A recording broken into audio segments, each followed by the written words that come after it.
Hola, ¿qué tal? Bienvenidos a Club de Prensa Ecuador. Soy Nicolai Abril. Qué gusto acompañarlos en esta ocasión en lugar de Ruth del Salto. Comenzamos.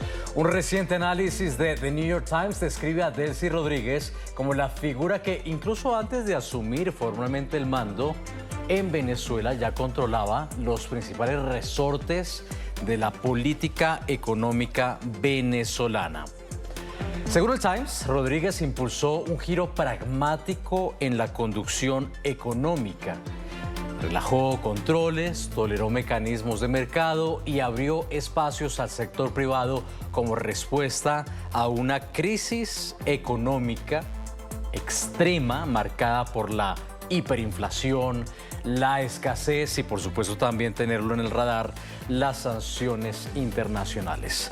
Este viraje no implicó una ruptura ideológica total, sino una adaptación técnica para evitar el colapso total. El análisis también subraya el papel de asesores extranjeros y técnicos con experiencia regional a quienes Rodríguez habría delegado la ejecución de ajustes macroeconómicos sensibles. En ese esquema, el periódico identifica a economistas ecuatorianos y al expresidente de Ecuador, Rafael Correa, como parte del círculo que ayudó a diseñar e implementar las correcciones económicas más relevantes de los últimos años. Tras la captura de Nicolás Maduro, se ha viralizado un video de 2025 en el que el expresidente Correa confirmaba que se desempeñaba como asesor económico del régimen venezolano. Somos asesores económicos de Venezuela. Sí, no, quería preguntarle por ese trabajo, ¿qué consiste su trabajo? Consultoría económica. Yo tengo un equipo allá de 2 personas permanentemente, ex ministro de Economía mío, que hacen además un extraordinario trabajo. Bien, comenzamos hoy Club de Prensa Ecuador con nuestro primer invitado. Se trata de Hernán Higuera. Él es periodista. Hernán, qué gusto que estés con nosotros. ¿Qué tal? Hola Nicolai, un gusto saludarte y a toda nuestra audiencia. Hernán, por supuesto la información no sorprende, no termina de sorprender igual. ¿Qué tanta influencia pudo haber tenido Rafael Correa en ese desastre económico venezolano? Bueno, él mismo lo ha reconocido, lo acabamos de escuchar. Ha sido el que ha puesto sus asesores económicos. De hecho, se sabe que sus 2 exministros de finanzas son parte de los asesores y sus equipos económicos allá en Venezuela. Y pues no sé si tenga la responsabilidad adecuada en medidas económicas que haya tenido que tomar el gobierno de Maduro. No se conocen exactamente qué tipo de medidas, pero lo que sí se sabe ahora es de esta influencia en cuanto a recursos que ingresaban de Venezuela hacia Ecuador, cuya cantidad no ha sido establecida, pero debo contarle, por ejemplo, en la Asamblea Nacional se está pidiendo la información sobre la cantidad de recursos que han ingresado al Estado ecuatoriano desde Venezuela por conceptos de temas de asesoría, por temas de negocios petroleros, a raíz de esta investigación que salta últimamente en la opinión pública.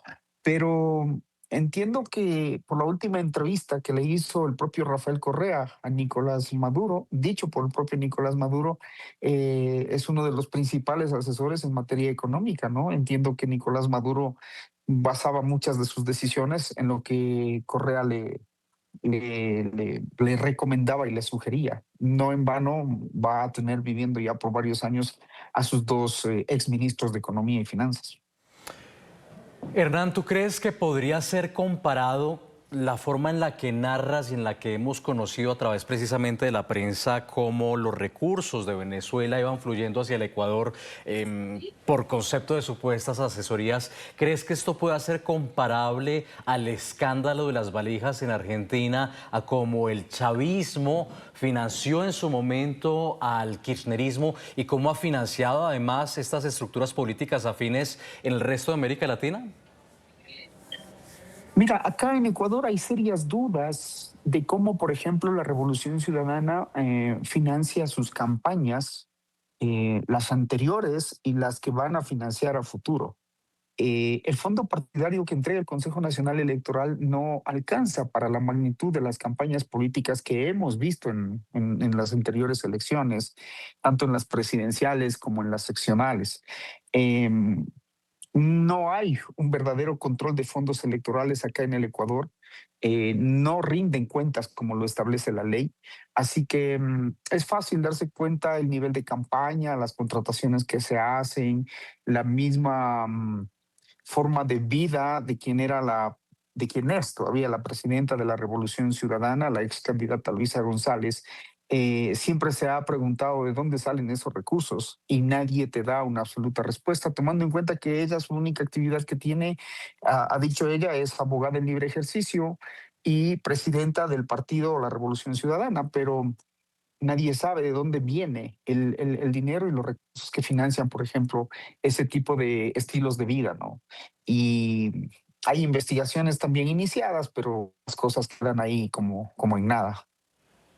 Bien, estamos acompañados en este instante de uno de nuestros panelistas que habla con nosotros en Club de Prensa Ecuador, Hernán Higuera, pero también está con nosotros Daniel Montalvo, editor de Primera Plana, quien se une a esta hora a esta conversación. Daniel Montalvo. Daniel, gracias por estar con nosotros. Gracias, Nicolai. Buenas tardes. Buenas tardes también para Hernán. Un abrazo fuerte desde la ciudad de Hola, Quito, Daniel. desde donde nos estamos conectando.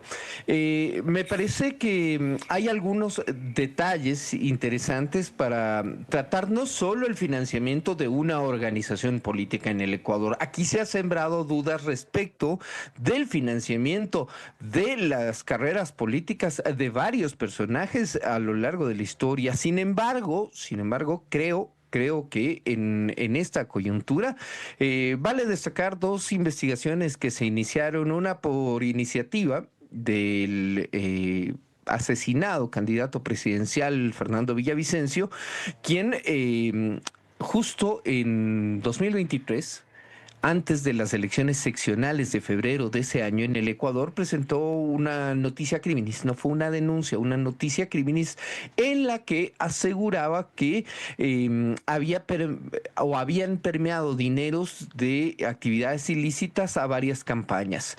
Esto tenía como sustento una información inicial que le había dado el entonces consejero nacional electoral Luis Verde Soto. No obstante, ni la denuncia ni el informe de Verde Soto, ni la denuncia de Villavicencio, tampoco la denuncia del entonces ministro del Interior, Juan Zapata, que en un acto casi público fueron a la fiscalía a dejar los nombres de supuestos aportes ilegales a las organizaciones políticas, llegaron a establecer ni siquiera ninguna responsabilidad. Ahora, de ahí a pasar a analizar el tema que yo que he escuchado en el planteamiento inicial, Nicolai, me parece que va a requerir un poco más de rigor, sobre todo para decirte que desde 2002, que yo tengo recuerdo, aquí se ha hablado de que, por ejemplo, la campaña de Lucio Gutiérrez, en ese entonces, fue financiada por las Fuerzas Armadas Revolucionarias de Colombia. Y se habló incluso de la entrega de dinero. Y luego también se sumó al Partido Comunista de México. ¿Ya? Y a sindicatos obreros mexicanos financiando la campaña de Lucio Gutiérrez. Luego, en 2006, la historia se repitió para referirse a Rafael Correa, pero hasta ahora, en ninguna de estas instancias que no han pasado del tema de la denuncia o del escándalo mediático, se ha llegado siquiera a abrir una investigación formal que termine o derive en un enjuiciamiento de presuntos responsables sobre estos delitos que tanto se ha hablado. Daniel, en todo caso, sí es cierto que el río está sonando y está sonando bastante. Nos apegamos precisamente al rigor, pero también es importante escuchar las denuncias a propósito del artículo que publicaba el New York Times sobre cómo era ese resorte económico de Delcy Rodríguez, incluso antes de asumir como encargada del régimen venezolano, y la influencia que habría tenido el expresidente Rafael Correa. Pues han salido varios reportes en la prensa ecuatoriana, uno de ellos, y quiero leer el titular de Primicias: negocios petroleros de Delcy Rodríguez con Ecuador incluyen a empresarios cercanos al expresidente Correa. Dice que antes de ser la encargada en Venezuela, Delcy Rodríguez había concedido supuestamente un contrato preferencial de petróleo a un hombre cercano a Rafael Correa y otras figuras de la Revolución Ciudadana. Además, el diario El Universo también está publicando el siguiente titular: Delcy Rodríguez benefició, dice esta publicación, con contratos petroleros a empresarios ecuatorianos vinculados al expresidente Rafael Correa, según una investigación, y cita que en el 2025 Territorio Trading Group, empresa registrada en España, firmó un contrato de participación petrolera cuyo administrador es un ecuatoriano.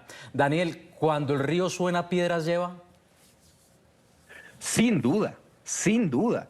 Sin duda. Déjame decirte y alertarle a tu producción, me bajaron muchísimo el retorno, pero he logrado, creo, entender la primera y la última parte de tu cuestionamiento. Me parece que es importante que se abran las investigaciones, pero que se aporten datos para esas investigaciones y que, por ejemplo, se tipifiquen cuáles son los delitos que se persiguen con esas investigaciones. Porque, lastimosamente, mira, aquí se ha hablado de financiamiento externo, ilegal, de relaciones digamos, hasta cierto punto difíciles de explicar en materia política. Y eso creo que se tiene que establecer, pero se tiene que establecer también cuáles son las figuras penales que respaldan el tipo de denuncias, porque si no corremos el riesgo de caer de pasar, y lo que bien decía Hernán, difícilmente se arribe a conclusiones o a verdades judiciales o a verdades procesales. Investigaciones periodísticas han logrado, por ejemplo, determinar la posibilidad de que en su momento la derecha colombiana también financió movimientos políticos en el Ecuador. El problema es que en ningún momento se aportó con un elemento de convicción que permita sustentar una investigación judicial al respecto y que más allá de la investigación se establezca una verdad procesal. Entonces, lo que a mí me parece que sería interesante, por ejemplo, que si la investigación periodística se encamina a determinar si, por ejemplo, los dineros de PDVSA de alguna manera servían para blanquear actividades ilícitas, ¿no? Y si es que eso se demuestra, sería gravísimo, ¿me entiendes? Porque se está utilizando una empresa petrolera estatal, pero de dimensión multinacional, para un ilícito que es perseguido internacionalmente. Pero sobre eso no se ha entregado, por ejemplo, ningún tipo de evidencia al respecto, ¿no? El hecho de que fulano, sutano o mengano trabajen como consultores y que tengan una oficina en el edificio de PDVSA, sí, suena mal, huele hasta raro. Pero creo que el siguiente paso está en establecer si es que ahí hay algún ilícito. Hernán, interesante lo que nos plantea Daniel. Yo sigo insistiendo para que el televidente que nos esté sintonizando a esta hora pues esté en sintonía precisamente, y hay que recordarle que a raíz de una investigación del portal Plan B, que además tiene un titular bastante brillante, diría yo, Amiguismo Crudo, pues ha revelado que después de la caída de Nicolás Maduro han comenzado a salir a la luz estos supuestos acuerdos que la estatal petrolera PDVSA en Venezuela habría mantenido con un empresario cercano al expresidente Rafael Correa y que fueron otorgados por Delcy Rodríguez. Como dice Daniel, Hernán, ¿cómo llegar a una verdad procesal? Es decir, ¿ves que haya un terreno fértil para que esto pueda conducir a alguna conclusión judicial, a una verdad judicial, como lo plantea en este momento Daniel? Lamento decirte que no tenemos, digamos, la posibilidad de llegar a esclarecer en realidad qué pasó con todo esto. Porque ya el periodismo ecuatoriano ha hecho muchísimas denuncias de este tema y de muchos otros temas, como bien lo anotaba Daniel hace un momento. Se hablaba, por ejemplo, hace mucho rato del financiamiento de las FARC hacia campañas electorales, dicho por los propios guerrilleros, que incluso mencionaban sus condiciones de por qué ellos apoyaban al Ecuador y el camarada Rafael Correa y todo ese tipo de cosas. Y nunca pasó absolutamente nada hasta hoy. Se han escrito no solamente notas de prensa, hay libros, hay material recaudado de las computadoras del ex secretario de las FARC que murió en Angostura, acá en territorio ecuatoriano, y hasta hoy nadie dice absolutamente nada. Es decir, esta denuncia que se acaba de publicar sobre los recursos petroleros venezolanos y las relaciones con Ecuador será una denuncia más hecha a través de los medios de comunicación, y más aún cuando la justicia ecuatoriana atraviesa una severa crisis de credibilidad, de injerencia política. Créeme que yo soy uno de los tantos ecuatorianos convencidos de que no va a pasar absolutamente nada con esto. De que sí, las notas de prensa serán quizá mucho más rigurosas, a lo mejor colegas periodistas están tratando de seguir la noticia, pero es que el tema cuando entra en el camino político se cierra absolutamente para todos. Se cierra absolutamente para todos, incluso para la propia justicia. Y por más jueces que quieran o fiscales que quieran investigar el tema, pues no pasará del escándalo mediático, como bien lo dice Daniel, y lamentablemente a eso nos vemos abocados. Nadie te va a decir acá en Ecuador a dónde fueron esos recursos de PDVSA. Yo recuerdo que el propio presidente Rafael Correa con Hugo Chávez, cuando Rafael Correa apenas llegó a la presidencia de la República en el año 2007, los dos mandatarios hicieron la firma de un convenio de forma pública aquí en una estación de distribución de combustible con enormes rótulos en donde se decía Petroecuador y PDVSA, socios aliados. Y con los años miramos lo que es PDVSA y miramos lo que es Petroecuador, las estatales petroleras nacionales, las principales, y tienen una condición similar, salvo por el tamaño. En infraestructura estamos igual. Si ustedes hacen un recorrido acá en Ecuador por la infraestructura petrolera ecuatoriana, cero inversión, un manejo político permanente de la estructura petrolera, de la política petrolera ecuatoriana, tal cual ocurrió en Venezuela. Es decir, el modelo se repitió. Y hoy tenemos dos empresas quebradas, dos empresas que nunca recibieron el dinero que quizá generaron. Entonces, cuando empezamos a mirar investigaciones como estas, vemos a dónde fue el manejo político y el resultado de las decisiones políticas y los contratos manejados por políticos. Y eso no ha cambiado, lamentablemente. Cambiaron los gobiernos, cambiaron de presidentes, pero la política petrolera sigue siendo la misma. No importa si es de izquierda o de derecha. Los países como Ecuador y Venezuela, ricos en reservas petroleras, seguimos padeciendo las malas decisiones de quienes manejan la política petrolera ecuatoriana y venezolana. Daniel, ¿cuál será entonces ese factor común en este análisis que nos plantea Hernán? Si es que vale la pena, y tú me dirás si sí o si no, comparar el estado de Petroecuador actual con el estado de PDVSA y las coincidencias que hay, insisto, con el factor Venezuela, pero también con el factor Rafael Correa. A ver, yo creo que hay que sacar a limpio algunas cosas. En materia petrolera, yo difícilmente te podría dar una radiografía de lo que ocurre con PDVSA, ¿no? Pero en el caso de Petroecuador tenemos un descenso de los niveles de producción, de exploración y de generación de la estatal petrolera ecuatoriana que son preocupantes. Y para entender si es que eso tiene relación con una determinada visión o conducción del Estado ecuatoriano, habrá que establecer, por ejemplo, cuáles han sido los ritmos de producción de Petroecuador y Petroamazonas, porque hay que tomar en cuenta que Ecuador tenía dos empresas estatales de petróleo, ¿no? Y a raíz de 2018 se las juntó en una sola en el gobierno del presidente Lenín Moreno, y pese a eso y a juntar los dos, las dos estatales petroleras, las cifras siguen a la baja en cuanto a la producción. Entonces, yo creo que habrá que determinar, por ejemplo, cuáles han sido los niveles y las visiones para hacer inversión en exploración, en tecnificación y en mejorar o optimizar la producción de la estatal petrolera ecuatoriana, ¿no?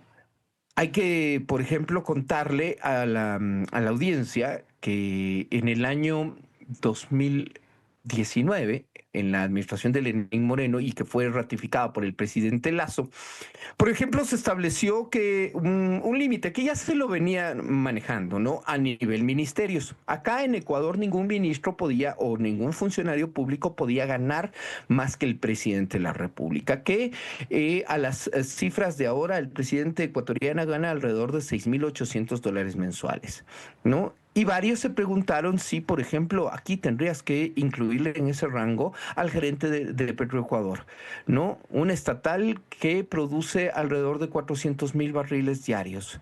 Entonces tú dices, en ese giro, vas a conseguir un gerente competente, un gerente que tenga la capacidad de sacar adelante una empresa de ese volumen con un sueldo de $6,800. Y para manera de ironizarlo, cuando se le consultaba al respecto al entonces ministro de Energía, Fernando Santos Alvite, y comparecía a la Asamblea Nacional, a una de las comisiones del Legislativo ecuatoriano para una fiscalización, ¿no? Él decía que con ese sueldo no pueden contratar un gerente ni siquiera para que use esa plata en los tabacos, haciendo referencia a que no se puede lograr un nivel de competitividad, por ejemplo, con ese tipo de cinturones, ¿ya? Que habrá que precisarlos. A finales de 2023 dio al traste a finales de 2024 e inicios de 2025, justo coincidente con la campaña para su reelección, Daniel Noboa tuvo que retroceder en la intención de concesionar, por ejemplo, el campo Sacha.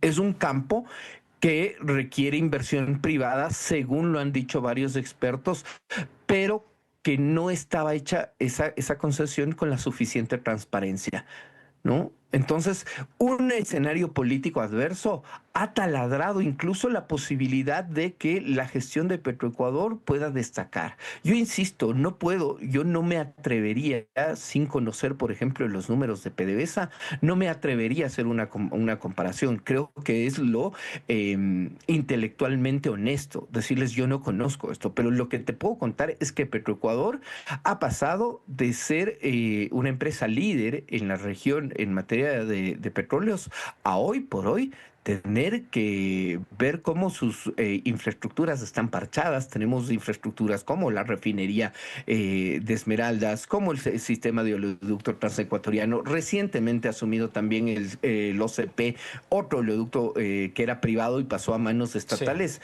que no tienen un norte.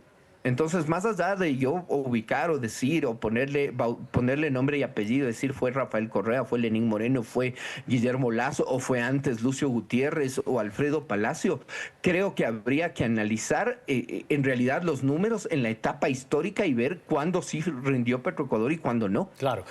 Bueno, Daniel, tengo que hacer una pausa, pero antes quiero darle la palabra a Hernán muy brevemente para hablar sobre, digamos, esa consecuencia política que puede haber al interior del Ecuador con esas revelaciones sobre la participación de Rafael Correa en la política económica del régimen venezolano, pero además también cómo empresarios afines se habrían beneficiado. Y es que Rafael Correa, pues habrá quien diga que no tiene responsabilidad completa en lo que está pasando en el Petroecuador, pero sí ha dejado sin duda sin colchón a esta empresa para resistir las crisis que han venido desde entonces. Hernán, ¿qué consecuencias políticas podría traer para el correísmo las revelaciones que hoy estamos conociendo de los vínculos con Venezuela, que ya se conocían de antaño, pero que surgen nuevos elementos? Seguramente el tema va a ser motivo de discursos, de polémicas dentro de la legislatura, más aún cuando se viene un juicio político al presidente de la Judicatura con una posible injerencia de el presidente de la Judicatura a un juez en un caso de narcotráfico. Seguramente en ese debate va a salir todo este tipo de cosas que nos presenta la prensa nacional e internacional. En costo político, creo que no va a tener mayor afectación más que el show mediático que estamos viviendo en este momento. De hecho, la Revolución Ciudadana se apresta a realizar su convención el próximo fin de semana. Tenemos acá a Gabriela Rivadeneira, que es quien se va a postular para la presidencia del movimiento político. Y es como que el show mediático del momento. No va a tener ninguna repercusión, no tenemos visos de que alguien quiera investigar esto a profundidad, me refiero al tema procesal que demande el caso, pero no va a pasar de eso, lamentablemente. Estamos como acostumbrados a este tipo de publicaciones sin ninguna consecuencia, y en lo político, pues acá la medición de fuerzas es casi igual. Y no creo que vayan a entrar en ese campo de yo te investigo y tú me investigas y vamos a llegar a una conclusión final. Si es que hubo injerencia y consecuencias graves en la política económica de Venezuela, pues creo que el tiempo lo va a decir, ¿no? Creo que el tiempo lo va a decir cuando se aclaren las cuentas, una vez que el proceso de transición en Venezuela se da, y pues allí sabremos en realidad qué decisiones tomaron y lo qué que sí es cierto, se hicieron. Sí, lo que sí es cierto es que ya estamos escuchando la música que nos invita a ir para comerciales. Los invito a hacer una pausa y en instantes regresamos con más de la actualidad en Ecuador. Quédese con nosotros. La noche del 7 de enero de este 2026, Stalin Olivero Vargas, alias Marino, considerado uno de los criminales más peligrosos de América Latina, fue asesinado en un ataque armado en la exclusiva urbanización Mocolí Golf Club en la isla Mocolí, al suroeste del Ecuador. Hombres vestidos como policías irrumpieron en la cancha deportiva en la que Vargas jugaba fútbol y lo ejecutaron junto a otras 2 personas. El ataque quedó registrado en cámaras de seguridad que muestran cómo los agresores identificaron previamente a sus objetivos antes de disparar. Las autoridades confirmaron que Marino era un objetivo de alto valor para la Policía Nacional por su liderazgo en la organización criminal Los Lagartos. Las autoridades no descartan que el crimen esté vinculado a disputas entre bandas. Escuchemos el siguiente informe de nuestra cadena aliada en Ecuador, Teleamazonas.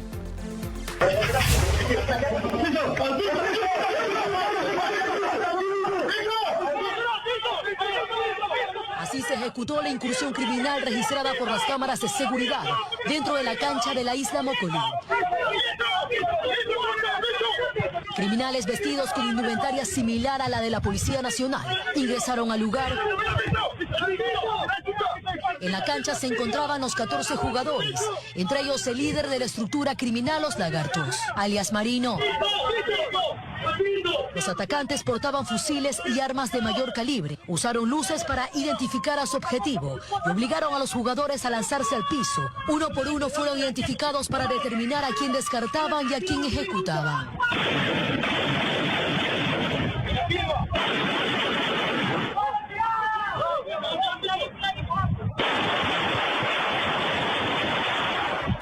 Stalin Rolando Olivero Vargas, conocido como alias Marino y también Ancla, no fue ubicado al azar. La información que permitió localizarlo surgió desde su propio entorno, según la principal línea de investigación. Olivero Vargas fue marino en servicio activo de la Armada Nacional. Sin embargo, en 2011 quedó involucrado en el robo de armamento del retén naval Yanconcito, en la provincia de Santa Elena, un hecho que lo vinculó de lleno con estructuras delictivas. Desde entonces, se movió entre distintas organizaciones criminales. Primero, según informes policiales, perteneció a la estructura delictiva Los Lagartos. Luego se vinculó con Los Lobos. Más adelante con Mafia 18 Tiburones. Y finalmente retomó a Los Lagartos, donde era considerado cabecilla y objetivo de alto valor. Esta persona de Los Lagartos, esta cabecilla, estaba en conversaciones cambiando de estructura criminal hacia la estructura de Los Lobos. Durante más de una década apareció de forma reiterada en informes policiales, mientras combinaba actividades criminales con una fachada empresarial, reduciendo su exposición pública. Los movimientos migratorios permiten reconstruir su ruta reciente. El 4 de agosto de 2024 salió de Guayaquil con destino a Madrid, España. Posteriormente se trasladó a Dubái. Desde Dubái regresó a Ecuador el 2 de agosto de 2025. El 20 de noviembre de 2025 volvió a salir desde Guayaquil con destino a Cuba. Desde esa última salida no existe registro oficial de un nuevo ingreso al país, pues habría retornado por vía terrestre o por pasos irregulares, evitando controles formales. De acuerdo con información levantada durante la investigación, tenía previsto salir esta misma semana desde Guayaquil con destino a Dubái. Los primeros datos señalan que el día del crimen la cancha de Mocolí fue separada por Andrés Vélez Arcos, hijastro del exprefecto del Guayas, Carlos Luis Morales. Un dato importante para establecer quiénes conocían que el cabecilla estaría en ese lugar. Estamos en esa línea investigativa, hemos levantado ya muchos indicios balísticos. Tras el ataque, un policía que patrullaba el sector de La Joya localizó 2 vehículos utilizados directamente en el crimen, abandonados en la zona, un auto color dorado y una camioneta blanca. En uno de estos automotores se encontraron prendas similares a uniformes policiales y equipos de seguridad. Posteriormente se registró un ataque armado contra la Minec, un negocio vinculado al entorno de quien separó la cancha, un hecho que mantiene activas las investigaciones. Catalina García, Teleamazonas. Bien, seguimos conversando con nuestros colegas Hernán Higuera, periodista ecuatoriano, y el editor de Primera Plana, Daniel Montalvo. Daniel, este crimen ha ocurrido en una zona exclusiva del Ecuador, en esta isla exclusiva, insisto. ¿Está rompiendo el crimen las fronteras al interior del Ecuador cuando estábamos acostumbrados a ver este tipo de asesinatos, de masacres en otras regiones quizá más conflictivas? Yo quisiera más bien precisar que no es que está rompiendo las fronteras, sino que estas fronteras nunca quizás existieron, y es que vale contarles que este señor, alias Marino, vamos a llamarle para efectos de esta charla, era un militar en servicio pasivo, era un suboficial de la Armada y salió en 2011. Entre su pensión o lo que sea que haya tenido, logra construir en 15 años casi que un imperio, 5 empresas en las que figuraba como presidente o gerente general o tenía el paquete de acciones mayoritario, ¿no? Se estima que un capital accionario que supera los $9 millones. Vivía no en la urbanización en la que lo matan, pero sí a 3 urbanizaciones de esa dentro del mismo complejo exclusivo de Mocolí. Y era un alto objetivo del bloque de seguridad. ¿Cómo? Resulta que acá no es que los criminales en Ecuador no se esconden en búnkers, no se meten en la selva, no. Acá los criminales se esconden en las urbanizaciones exclusivas y el bloque de seguridad no da con ellos, ¿no? Y la unidad de análisis financiero, que es la que se encarga, por ejemplo, de hacer este tipo de investigaciones, no se enteró que el hombre tenía 5 empresas, ¿no? Y que además tenía un contrato con un municipio para la empresa de agua potable de un municipio en la provincia costera de Santa Elena. Una de sus empresas había ganado ese concurso para darle seguridad a la empresa de agua potable y además tenía una de las empresas VIP, sí, escúchese bien, en servicios de escolta y de protección privada para empresarios, altos funcionarios, para que las personas que tienen la posibilidad de pagar eso. Y ese registro está autorizado por el propio Ministerio del Interior y resulta que la policía no sabía dónde vivía. Más allá de que si se rompió, si al hombre lo mataron en una cancha de barrio o lo mataron en un club exclusivo, creo que acá hay un montón de respuestas más que el periodismo está buscando y que créanme, el gobierno acá le está cerrando las posibilidades de encontrar respuestas. Hernán. Hace 24 horas la información... Hace 24 horas la información sobre las empresas era pública, pero hoy aparece ya bloqueada, supuestamente por una orden de fiscalía. Claro, Hernán, yo agregaría lo de Daniel, que por supuesto es alarmante lo que está narrando, cómo es que las autoridades no tienen, o supuestamente no tienen este tipo de información y después se van conociendo todas sus actividades económicas, cómo es que el criminal o uno de los criminales más buscados del Ecuador viaja prácticamente igual que el Papa, es decir, estuvo en Madrid, estuvo en Dubái. Y es que, ¿cómo así? ¿No lo están buscando en el Ecuador? ¿Cómo es que puede salir, estar planeando nuevos viajes? ¿Aquí quién ejerce la autoridad entonces? Esa es una de las preguntas que nos hacemos todos los días. Pero a mí me queda otra duda que la comparto con ustedes y que los invito también a hacérsela, sobre todo a mis colegas acá en Ecuador. ¿Y qué pasaba si no mataban a El Marino esa noche? No pasaba nada, seguían viviendo como venían viviendo, es decir, en residencias lujosas donde incluso viven autoridades, tanto de la ciudad de Guayaquil como del gobierno, que no se sentían incómodos por los vecinos que tenían. Entonces uno se pregunta, ¿en realidad en el Ecuador hay una verdadera lucha contra el narcotráfico? Y eso ha empezado a ser motivo de cuestionamientos, ¿no? Y muy preocupante sobre todo porque cuando ya vemos hasta dónde no solo que ha roto barreras y fronteras, el tema del narcotráfico, está rompiendo las instituciones como la justicia. Y eso es muchísimo más grave cuando vemos que hay funcionarios de la judicatura abogando ante los jueces por sentencias de narcotraficantes que ya fueron liberados en ocasiones anteriores. Entonces, uno al ver esto de Mocolí realmente dice, ¿contra qué estamos peleando? ¿Sabemos con quién estamos peleando o contra quién estamos peleando? Y lo que dice Daniel es motivo de mayores dudas. Cuando tú empiezas a averiguar hasta cuándo estuvieron activas las empresas de alias El Marino, resulta que hasta días después de que lo asesinaron. ¿Y el control?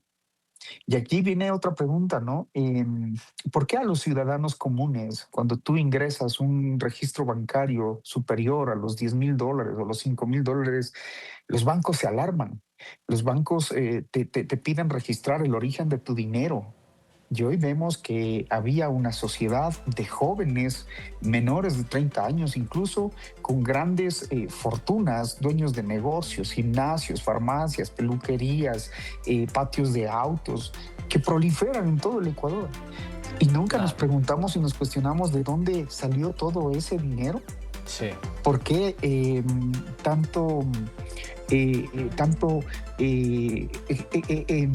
evidencia de mucho lujo no despertó las alarmas, por ejemplo, de organizaciones como la Fiscalía, como esta organización que se encarga de registrar los ingresos económicos, la UAFI, acá en el Ecuador? ¿Por qué no dicen nada sobre eso? ¿Por qué al ciudadano de a pie sí le controlan absolutamente todo en el narcotráfico y en el manejo político de las grandes élites? No se hace absolutamente nada. Totalmente de acuerdo contigo. Después de ver lo que vimos. Y además aquí también una pregunta clave. No terminó rindiendo cuentas ante la justicia. Terminó siendo ultimado por el propio crimen. Fue el propio crimen el que lo ajustició, no la autoridad en el Ecuador. Pausa comercial, ya regresamos con más. Quédese con nosotros. ¿Volverán los apagones a Ecuador en este 2026? En las últimas horas, la ministra de Ambiente, Inés Manzano, descartó racionamientos y aseguró que el suministro eléctrico está garantizado. La funcionaria afirmó que el sector energético mantiene procesos activos dentro del Estado para asegurar la continuidad del servicio, enfatizando en que no habrá apagones.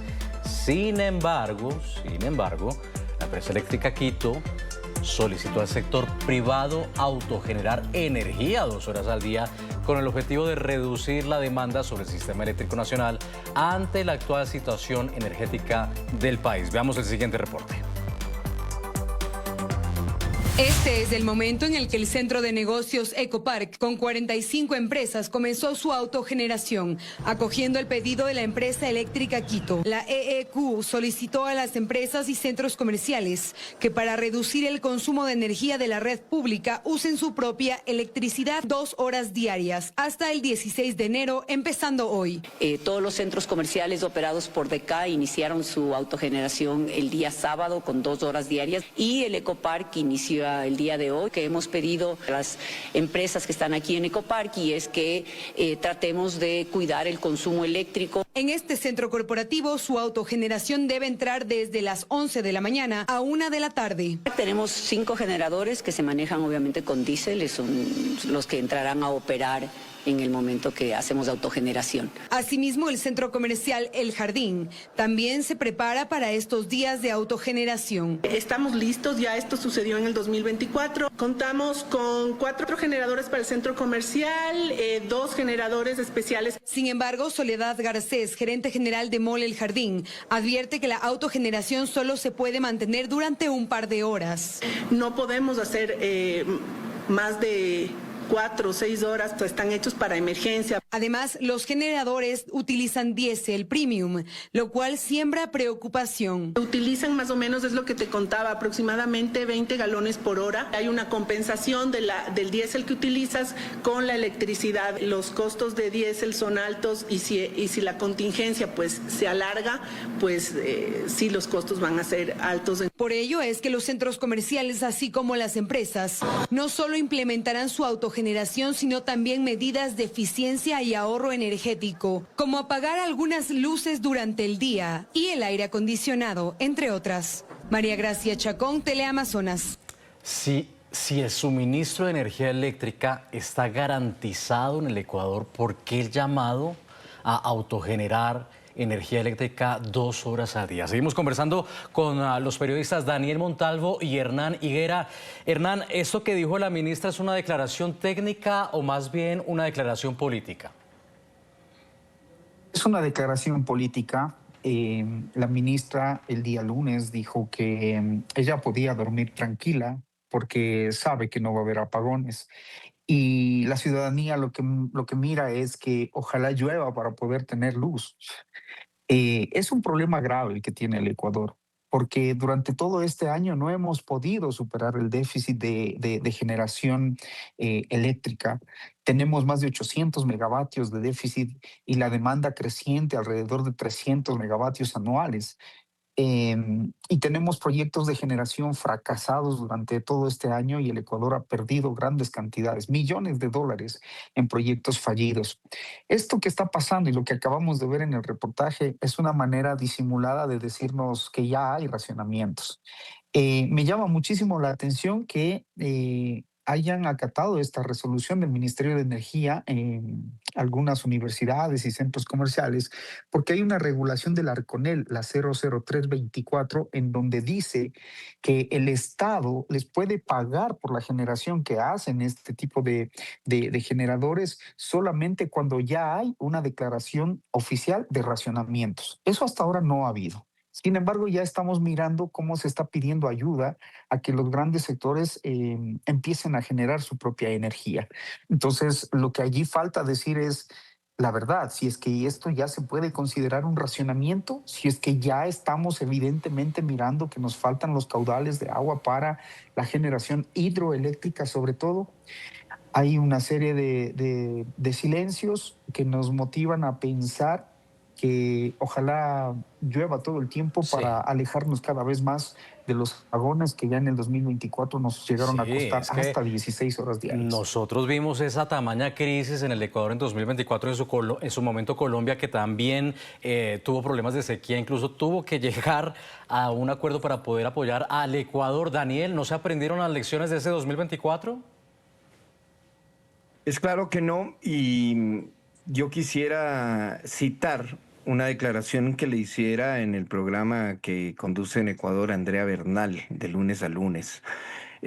José Alvear Campodónico, experto en materia eléctrica, dijo: si ahora, a la fecha de hoy, no tenemos racionamientos, es gracias a dos santos, ¿no? San Pedro, porque está lloviendo, y San Petro, porque el presidente colombiano autorizó la venta de energía hidroeléctrica al Ecuador.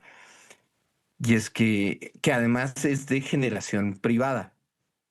Y es que desde el 9 de enero de 2024, ¿no?, a pocos meses del presidente Daniel Noboa haber asumido funciones, envió a la Asamblea Nacional un proyecto de ley que llamó pomposamente la Ley No Más Apagones. Esa ley fue aprobada en enero de 2024, el 9 de enero de 2024, fue reformada ya en octubre de 2024 y aún no puede darle al Ecuador la infraestructura de generación que se requiere. Esto tiene que ver o pasa también porque el déficit ecuatoriano en materia de generación se calcula en 1.500 megavatios, de los cuales, según la propia ministra, lo que han logrado levantar son 600 megavatios, 600 y pico. Queda alrededor de 800 y pico de megavatios que no se han podido generar, que además están con un velo de serias sospechas por los contratos con Progen, con ATM PM, y uno se pregunta, bueno, ¿qué pasa si es que las condiciones climatológicas vuelven a afectar al Ecuador? Como pasó en 2024, es la gran incógnita, y además Ecuador entonces queda bajo la sombra de otro apagón. Vamos a una pausa, ya regresamos con más. Ha corrido muy rápido el tiempo, Daniel Montalvo, disculpas por haberte cortado, pero el reloj nos estaba presionando. Gracias por haber estado con nosotros, saludos.